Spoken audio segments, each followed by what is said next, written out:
Sick wild growths.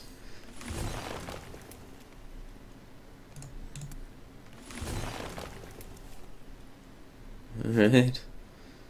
That's not a good hand. Start punching away, I guess. So, if he's got 14.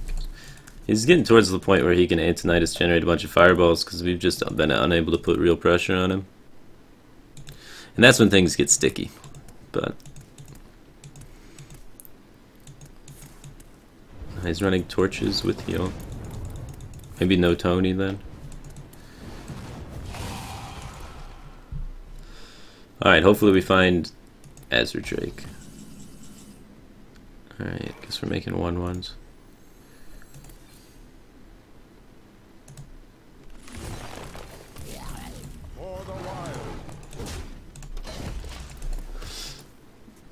It's so unlikely that we draw all of our not mid-range minions. We have like only minions in the deck besides these cards. That kind of sucks. I just don't want to play the lore. I'm so tempted to play the lore. God damn it, I'll play the lore. I feel like this is a good way to lose though. Now we're not even armoring. It's like, you never really want to do it though. Because oftentimes you just out fatigue him, man. Oh dude, Tice boys are here. What's up guys? How's it going? 2,000 Tice boys. How you guys been?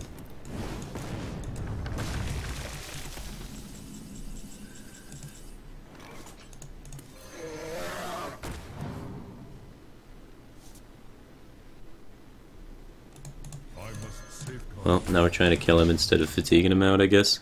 We can't do it with only... We can't fatigue him out with only one lore. You need pressure and both lores and low type to fatigue out Freeze Mage. And we couldn't find pressure. We had the other elements, just not the pressure. Now we have to try and kill him. Which we have 2 turns to try and, like, you know, outstall to kill him.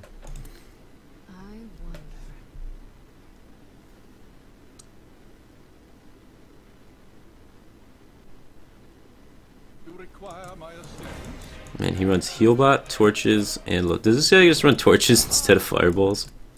Is that the tech?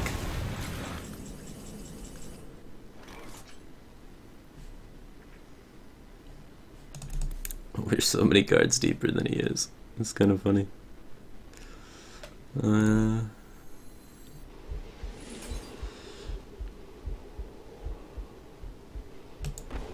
Honestly, I could probably just combo that. I want a hero power, don't I?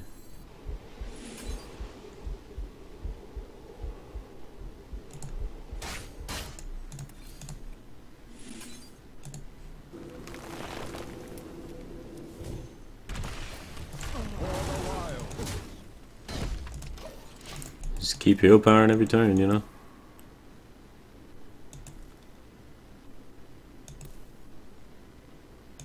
I'll never die. I got armor. Tank up, man. Grand Tournament. Warriors taught me how to play.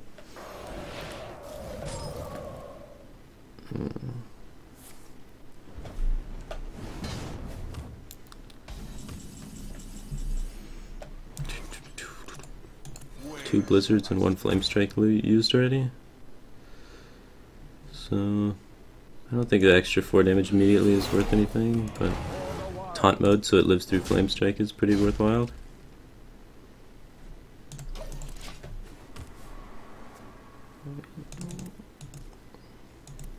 The extra 4 damage would be worth it in the instance that we find Innervate, because then we can do Force Roar, Innervate Roar to try and pop him. But I think we'll be good. He only generated 1 fireball off Antonitis, so we should have...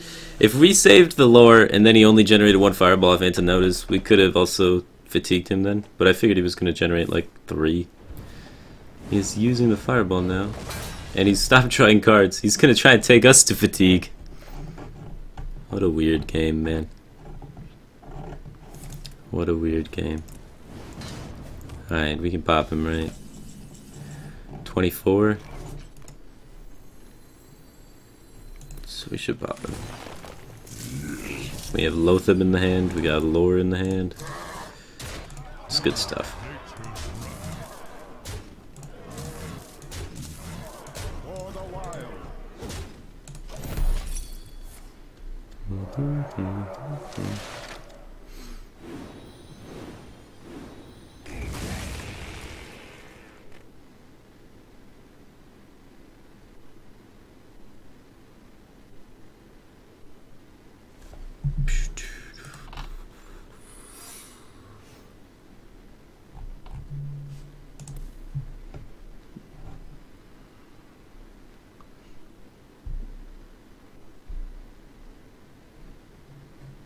Wait for me, man. I just hit rank 16.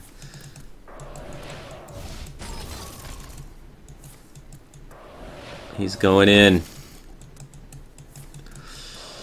Going in. Wow.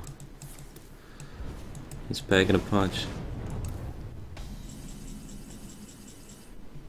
Feel nature's wrath. I see.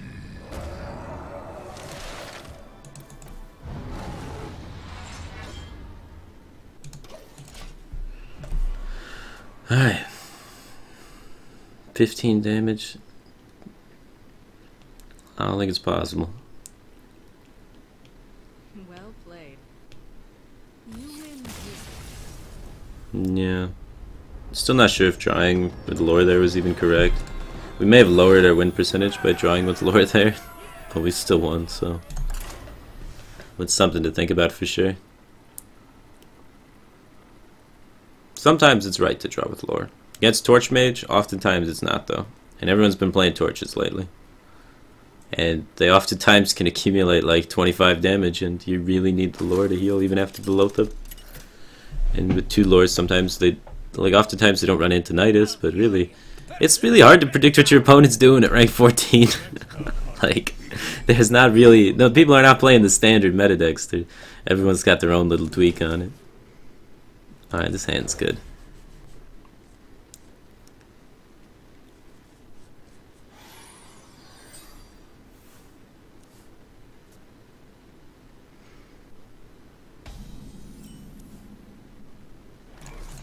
Alright.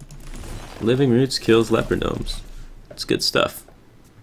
Is it cold there? Need jacket indoors? Yeah, currently I'm in the recreational room above the garage with no heat, so it's pretty cold. But no worries.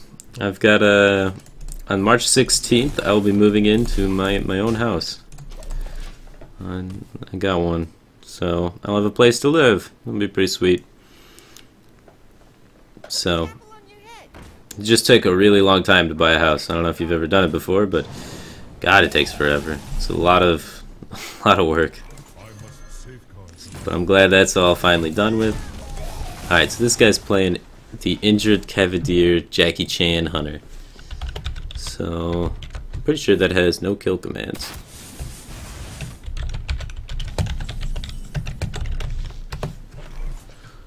Dun, dun, dun, dun, dun.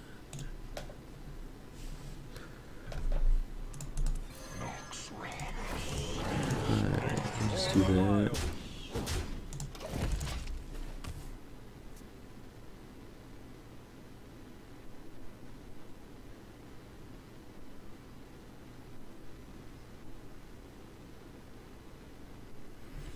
Mm-hmm.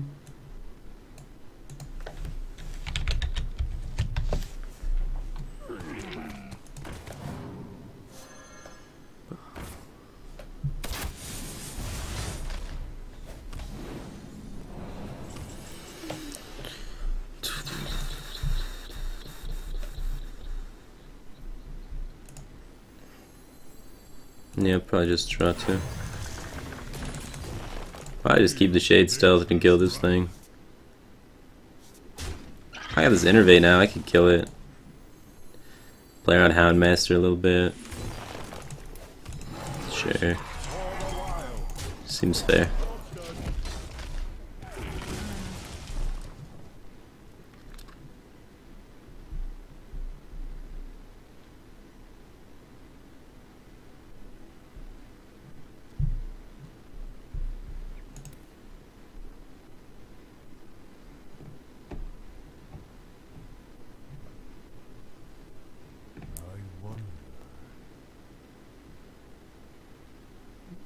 So what's the turn 6 play from this deck? High main? Yeah, high main. Doesn't have it, he's gonna go with Unleash. Or maybe he has it. Unleash is pretty good here. Does he have the Hunter's Mark? Is a turn before Unleash, whatchamacallit? Unleash Cult Master, because there's 2 of those in the deck. So we should make sure to kill those, play around Cult Master a little bit. So we can Wrath for 1 here.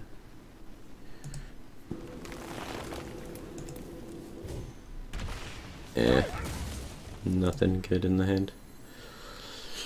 We just double trade these, I think it's fine. If one Unleashed down, he's probably not got the second one. Accumulating a board, playing around Hunter's Mark, doing all the things. They run double Hunter's Mark, double Houndmaster, double what's that card? Cult Master. So just clear the board, make sure you kill everything against this deck is one of the best ways to win against it. Just make sure everything is dead all the time. So just use Unleash here to clear, I think is fine. And we can even Wrath for 3, because we don't need card draw. I can cycle this Wild Growth soon for card draw. Send better trades here. Kill all of this without having to damage any of my minions. Next turn I have plenty of options with a 5-drop and 2 different 4-drops I can choose from. 9, 10, 11, 15, 16, 17 damage next turn. We do 16 damage while silencing a taunt, so that's pretty sweet. But he did get some sick injured Cavalier value. And that is true. He did get that value.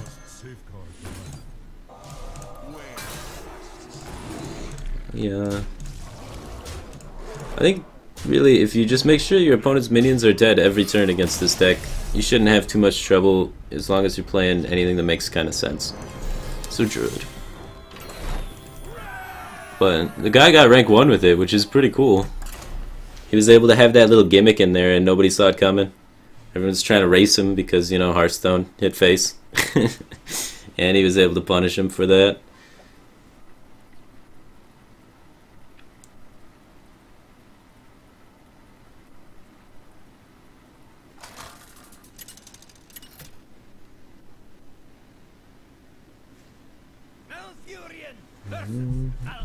Druid Mirrors. The only matchup we can lose.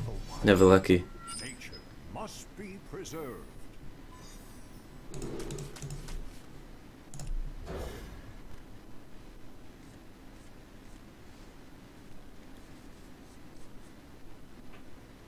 Wait, it's in rank 1 legend? Yeah, the guy hit rank 1 legend with it. I mean, that's what it takes to get rank 1 legend. You gotta find a deck that's effective, that people don't see coming. But once they see it coming, the deck's not nearly as effective, but it is real good when they didn't see it coming, man. So, kudos to Jackie Chan for doing that with that.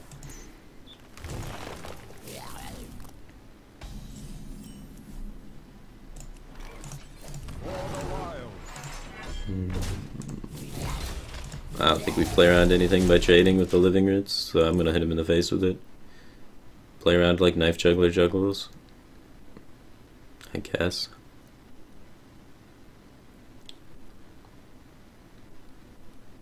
Not really. Unless he has Knife Juggler, Coin Living Roots. It's like the only thing you play around. But even then.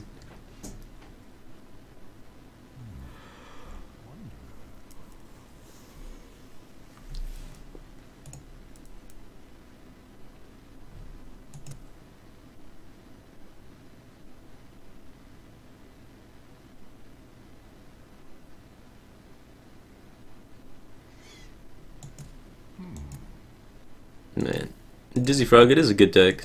There's a difference between a good deck and a consistent deck. The surprise factor was what made the deck good.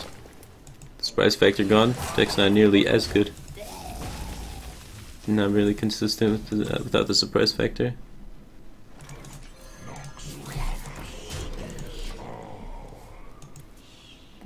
Druid is a ridiculous deck because it doesn't care that you know every card in its deck. I'm sure every single person in Twitch chat, no matter what rank you are, knows every card in the Druid deck.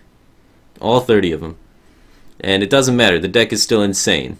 But then there's some decks out there, oftentimes the decks that actually reach #1 legend and perform better than Druid are decks that are not that great if you know all 30 cards, but when you don't know all 30 cards, it gets that whoever it is to that invented it that day gets to rank 1 legend with it, and then it never does anything ever again.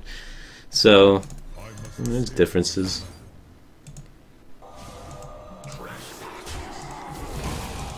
But it's a lot of work to come up with one of those decks, and you have to do it on the very last day of the season, because if you do it too early, if you do it on like the 3rd to last day of the season and get #1, and it doesn't matter because of how the ELO system works and stuff, you'll just decay out. But if you can come up with a deck that kind of works at the final end of the season, there you go.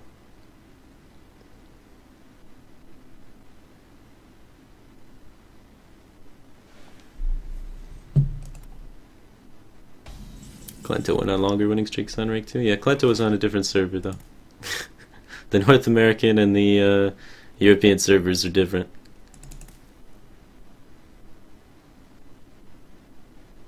Well, let's taunt and see how badly we get destroyed. I could see this going really good or really bad.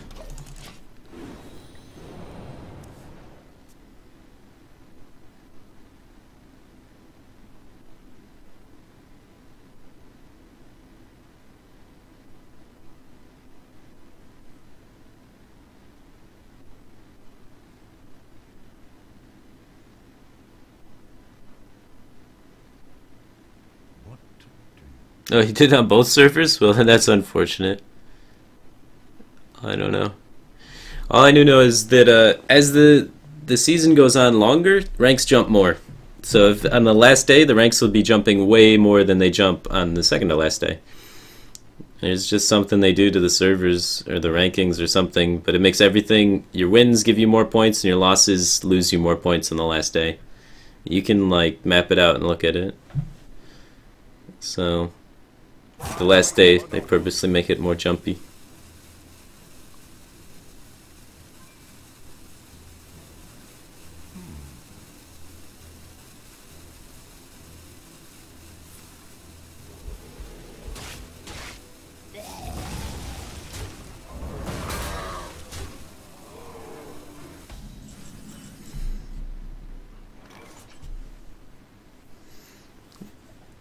Well, he just used a swipe.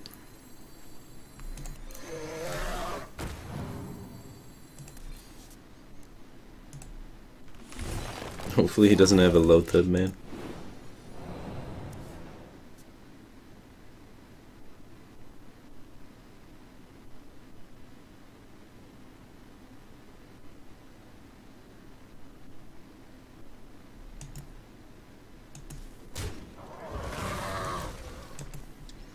I must safeguard the land.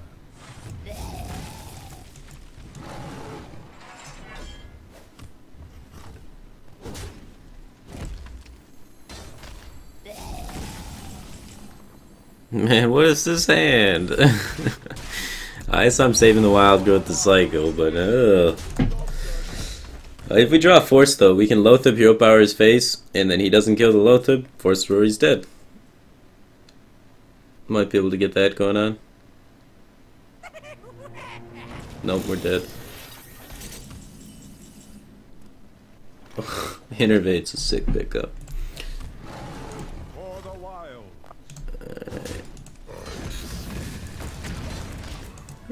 Boom bop for 4. Nice life.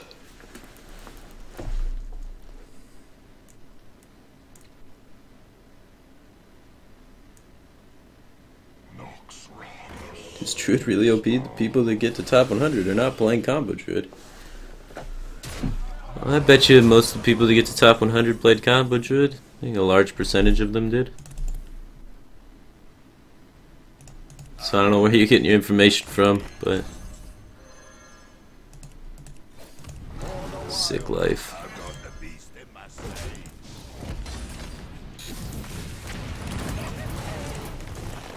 I can see.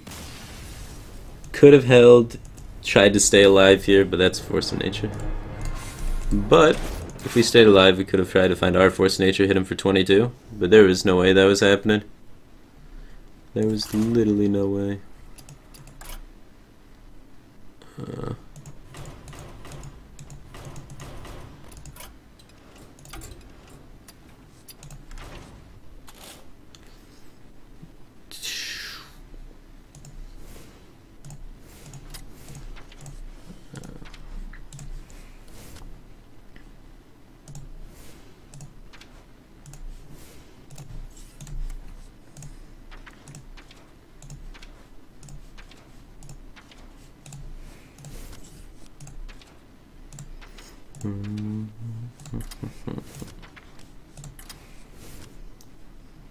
Oh, I only put one Belcher. Well, I only want one Belcher in.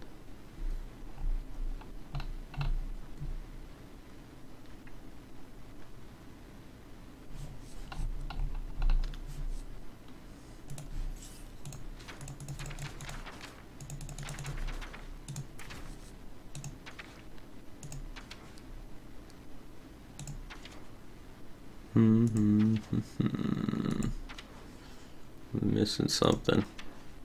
Ah, that guy.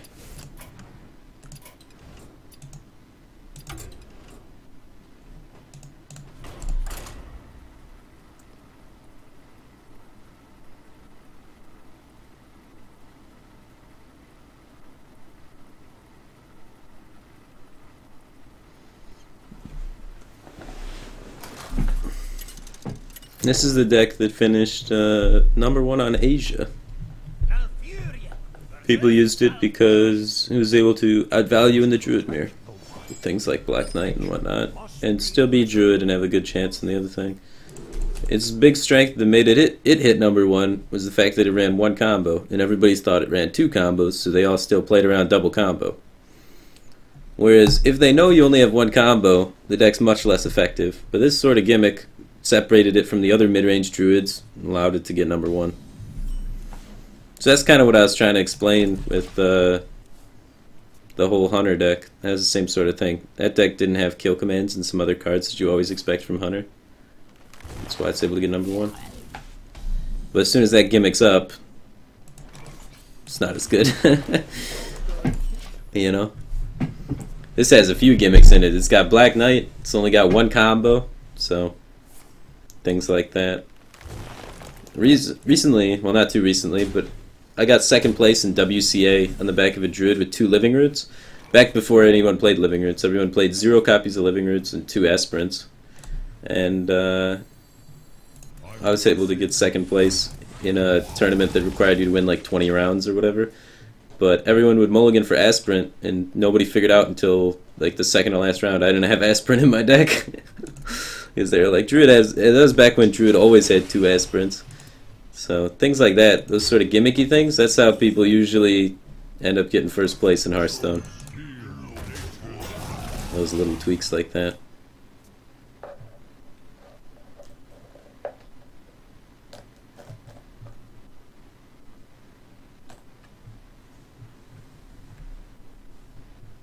Only second place, yeah.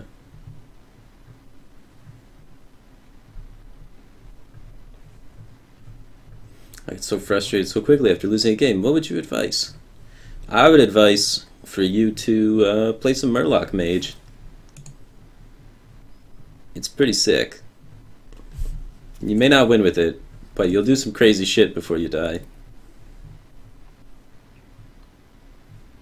Except that wasn't gimmicky. Double Roots is standard for Druid now. Yeah, I guess it was just correct. But same sort of thing. It was a gimmick at the time. At the time, everyone thought Roots was bad. And they were like, that's crazy. Why would you ever cut Aspirant? People were like literally saying that I was dumb. So, and then it became standard. Well, who knows? I got lucky with the Shredder drop here, huh? Got there. Rainnet invented living roots. Sure. You're still pissed. What should you do?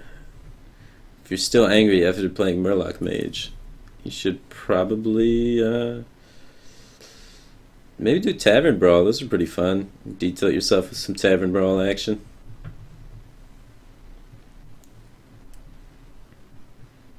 Where shall I strike? Dude, the 2/4 gets to punch me, never lucky.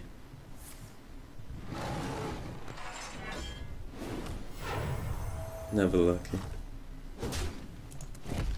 Alright, I think we're at a good spot though. We got a huge card advantage on him.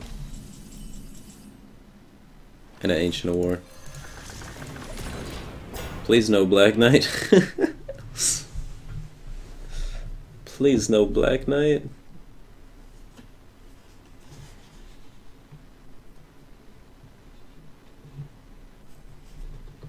I think Blood Mage is 100% necessary in Oil Rogue and Frost Wizard. Good old Frost Wizard. I love it, man. No, it's not necessary in either of those decks. In Frost Wizard, you could replace it with a Novice Engineer. In Oil Rogue, you could replace it with like an Earthen Ring Farseer, some 3-drop, some substance card. It's really there just to help with situational spell power against aggro, and sometimes like draw you into your other cards, because it itself is a pretty shitty card. But if you play Earthen Ring Farseer, that's helpful against aggro, and it's some substance on the board that can keep your hand going, basically. And that's the purpose of Thalnos, right? It's to be situationally, it's good against aggro with the spell power, and then it cycles itself so it doesn't cost you anything to stay consistent against aggro. But if you just run Earthen Ring Farseer, that it doesn't really cost you too much to play. It's a body to help your hand going so you don't have to use a bunch of extra spells, and helps you out against aggro. So they're very similar. But that's why I like that replacement instead of like Kobold Geomancer, which a lot of people suggest, and I think it's just silly. Like, Kobold Geomancer doesn't do anything nearly what Thalnos does. Like, I guess if in like an actual sense, they both give spell power, right? But that's not the purpose of Thalnos in the deck. It's not for +1 spell power. I mean, it is, but not really, you know what I'm saying?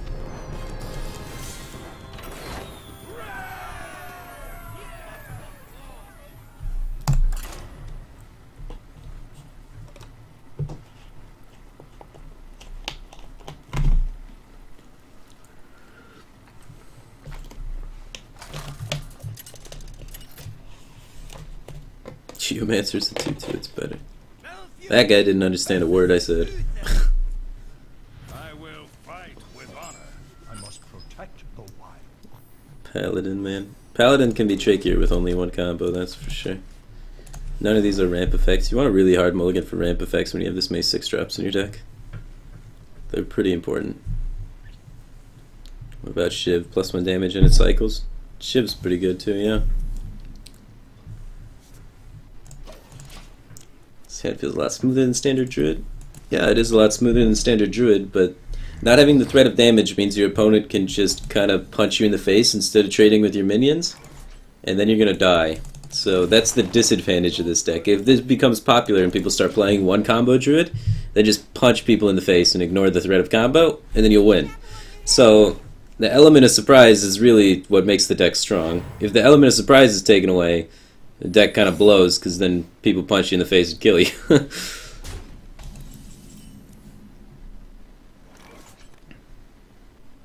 Alright.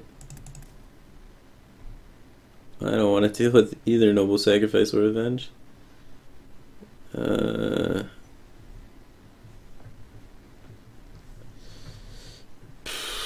Jeez. This sucks.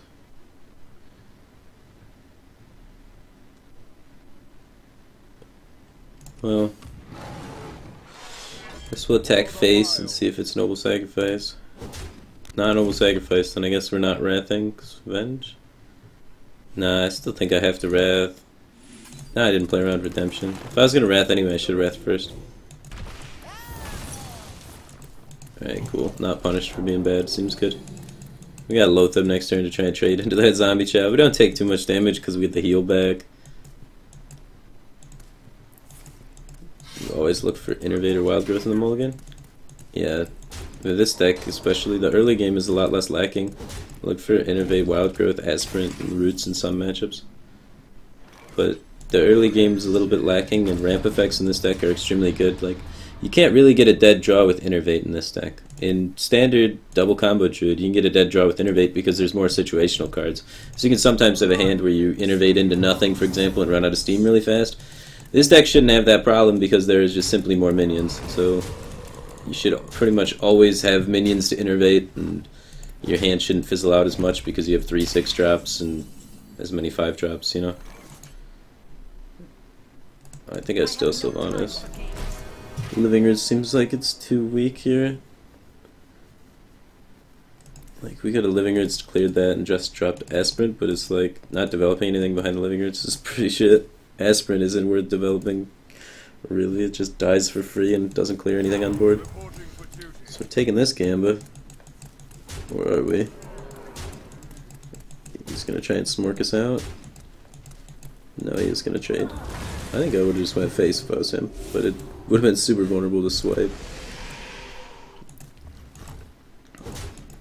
So we got some heal, not bad. The old Egg Paladin.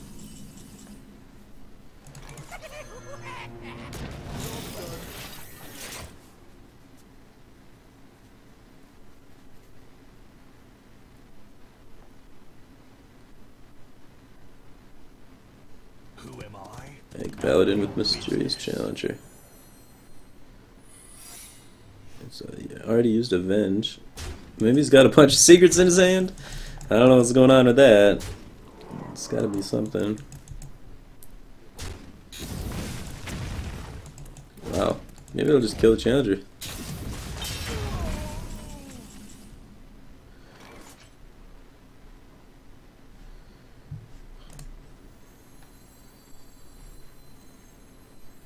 I must safeguard the land. Well, we should test for redemption first, shouldn't we? Alright, we'll go here with this.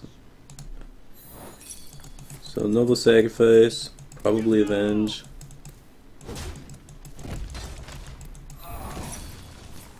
Oh, it is redemption. Good thing we tested. I must safeguard the land. So we can either kill that with that, or we can kill it with the other one. I I must guess we safeguard. should kill him. Wow. It's tempting to have the Keeper to be able to silence like the egg or whatnot. I'm guessing he runs a lot of buff cards if he runs eggs. So we gotta be a little worried about that. Are we just dead? Nope, not dead yet. Still breathing. Put this apple on your head. So... competitive spirit? Who knows? Hopefully it's not Avenge, right? That would suck.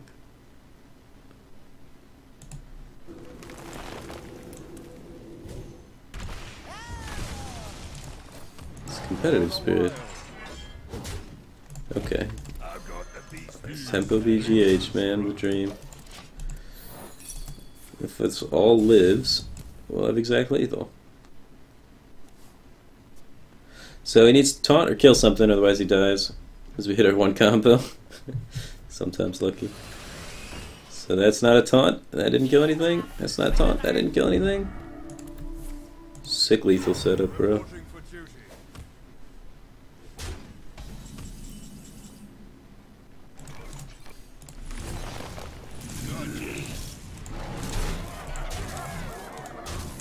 The victory is yours.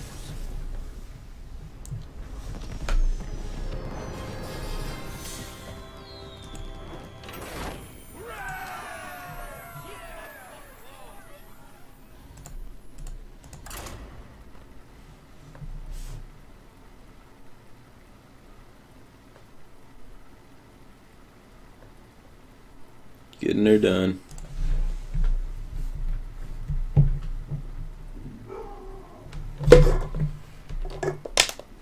I shouldn't climb too many ranks because tomorrow I have to do Deck Doctor, so I have to play viewer submitted decks. So, so we'll go backwards a lot. So it's pretty pointless effort, you know. I think I want to keep Belcher against Aggro Shaman. Coin, Wild Growth, Innervate Belcher. Got him. No, my dog barked. Someone must be here.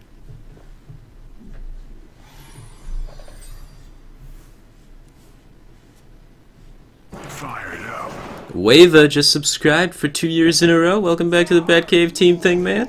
I appreciate it. Thanks for being a bad bro.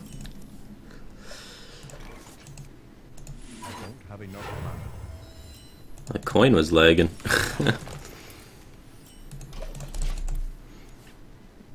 Any advice for new streamers? I don't know, man. I'm still new to streaming. I haven't streamed very long. I would ask somebody that knows what they're doing. So not me. Well, I'm hoping I find something to do on 4 and 5. I think it's too passive not to throw this out here to try and stop this aggression.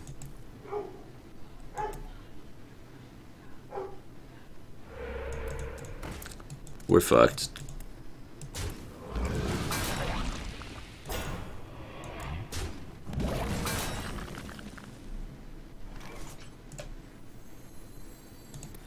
We're top taking a 5-drop next turn, right?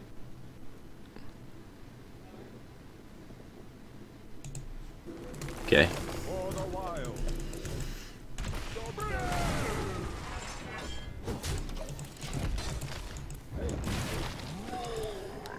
Easiest game of my life.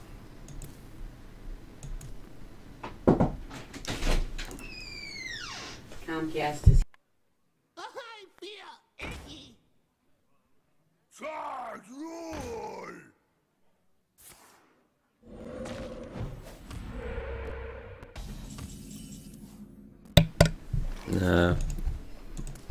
People are here to fix the internet, so I gotta go. Apparently, other people that live here, my family and stuff, have been having some internet trouble. I haven't been having very much, but what are you gonna do? So, anyway, guys, thanks for tuning into the stream. I appreciate the support. I'm on Cloud9 now. This was my first stream on Cloud9. Pretty cool. Seemed kind of like normal streams, but anyway, feel free to tune in tomorrow. I'll be back. Same time, same place, right here, streaming. I'm going to be doing Deck Doctor tomorrow. So if you're a subscriber, you can make sure you bring all of your deck lists you want me to try playing, and I'll play your decks and then review them. So feel free to tune into that. Anyway, take care, guys.